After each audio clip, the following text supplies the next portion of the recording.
Hi, I'm Tim. Welcome to Watchbox, and thanks for logging on. If you love this watch, email me, tmosso@thewatchbox.com. It's in the description below. Your purchase and pricing email question line for buying this or any watch you see on any Watchbox platform. Please reach out to me directly. Email tmosso@thewatchbox.com for pricing.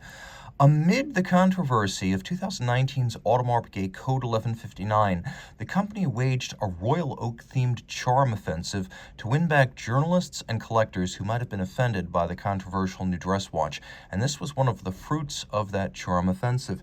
The Audemars Piguet Royal Oak Chronograph 38, reference 26315ST. It's very close to the original 1997 39mm Royal Oak Chronograph, and it features an identical movement inside. So, stainless steel, 38 millimeters in diameter, 11 millimeters thick. From lug to lug, the case measures 48 millimeters, but if we include these little intermediate end links, they are rigid. The total distance across the wrist is 50.3 millimeters. My wrist is 16 centimeters in circumference, so we'll take a look at how this fits and how it wears, and it's beautiful. It's a perfect match. I can recommend this watch for a wrist as small as 13.5 centimeters circumference, and you're going to find that it is thin enough to wear underneath the cuff, especially with the sloped bezel. It has a solidity about it. It feels almost as though it's made of gold, as Audemars Piguet and Rolex watches in particular tend to feel one material class heavier than they are. So the solidity means steel feels like gold and gold feels like platinum. And you could see why. When we get closer, you could see that the gauge of the steel is immense. The components are robustly made. All of the links are solid. The bracelet is fixed to the case using screws and bars, not spring bars. This is a more secure setup. The tolerances are outstanding. When I pull the bracelet down, you can see I'm applying a little bit of downward pressure here. I run my finger along that downward slope, and though I can see the taper of the bracelet, I can't feel the steps between the links. That's how tight the tolerances are. As with every full bracelet Royal Oak since Gerald Genta created the original in 1972, we have full integration of case and lugs and bracelet, and the taper is not unlike that of a jewelry bracelet. Genta always considered himself a jewelry designer first and foremost, and his Royal Oak was designed with that in mind. Take a look at the continuity of the bevel that expands from the mid-case along the lug shoulder and then perfectly aligned along the shoulders of the links. Take a look between the links. See the intermediates? They're polished on their inner faces. This is something you can miss unless you roll the bracelet through the light. And all of this, whether it's steel, titanium, gold, or platinum, is done by hand, by artisans who spend their time on these components individually, which is why it takes 9 to 11 hours to finish all the components of a Royal Oak bracelet in steel. Removable links are fixed by screws. You can see there are plenty of them. Then we have a folding clasp. You can see it's a double folding clasp. Internally it's satinated and media blasted. It is a sequential fold. One side closes before the other. There's the AP logo. Take a look. Even the triggers to release the clasp have been alternately satinated and beveled. And it is a robust clasp. Twin trigger release, you have to press both of them. One is not enough. Press both to open it up. It's a clasp worthy of an offshore. The case is immensely complex and intricate. You can see that in the beveling of the crown guard structures. We have a hexagonal crown. We have hexagonal pusher shoulders. And take note, these are not screw downs. They're there to protect against shearing and displacement, but you can use the chronograph anytime you want without first screwing out these shoulders. On previous Royal Oak chronographs, they might have been screw downs. Here they are not. The crown, however, is a screw down. The watch is 50 meters water resistant, which with the screw down crown means it is surface swimmable. The bezel gasket is expressed as a hairline, just a very small black accent. That's how it was designed.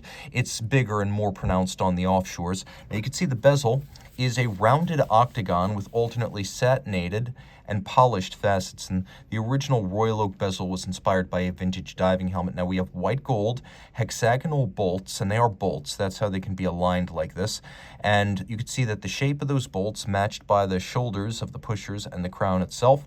Then we have a vertical curtain-like satin finish on the bezel that matches the lug hoods as well as the links, and a dial that is a Grande Tapisserie. It is a large hobnail. Petite would be the jumbo, and mega would be the offshore. But the grand et petite, they are cut on pantograph lathes, whereas the mega is stamped. So what we have right here is a dial crafted by an artisanal 19th century mimicry lathe, which is a very cool way to make a dial. And the closer you get, the more detail you can actually see on this dial, and it gets more impressive the closer you get. It said that there are over 20,000 little dots on that dial. Now the hands, the logo, and the indices are white gold, so they won't tarnish or oxidize over time. The dial, as well as the sub-registers, are ruthenium coated to give them that lovely techno-gray coloration. It's the same materials you'll see on the bridges and plates of Swiss watch movements. Let's do a quick lume shot here. It's a pretty well-lumed watch. It is a sports watch after all. No trouble reading it in the dark. The watch includes a date disc that is the same color as the dial, thank goodness. A lot of brands make a mistake there. The movement, which is a Frédéric Piguet 1185, does not have hacking seconds, but what it does have is a quick set date, so you can rapidly correct the date should you wish to do so. Now the sub-registers feature concentric patterns at their center and then brushed steel, or a brushed steel-like look around their edge. So you can see each one of the registers is actually double finished. That's why the light plays so differently across the surfaces. So you've got your chronograph hours, chronograph minutes, you've got your constant running seconds down there. You can see as we roll over the jump of the minute.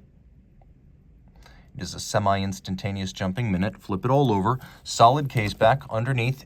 AP calls it the 2385. I call it a Frédéric Piguet 1185. It's a thin, fine, high horology movement. It is worthy of a watch like this. It's made by Frédéric Piguet, which today is manufactured Blancpain, and it's a unidirectional automatic winding integrated chronograph movement with a 40-hour power reserve, a 3 Hz beat rate. It pivots on 37 joules. It's adjusted in a high horology standard 5 positions. It features both a column wheel for crisp actuation of the chronograph functions and a vertical clutch for seamless stagger and jump-free engagement. Furthermore, if you like to leave your chrono running, you can do that without hazard here, as the vertical clutch creates no additional wear and tear. Reach out to Team Mosso at thewatchbox.com for purchase and pricing details.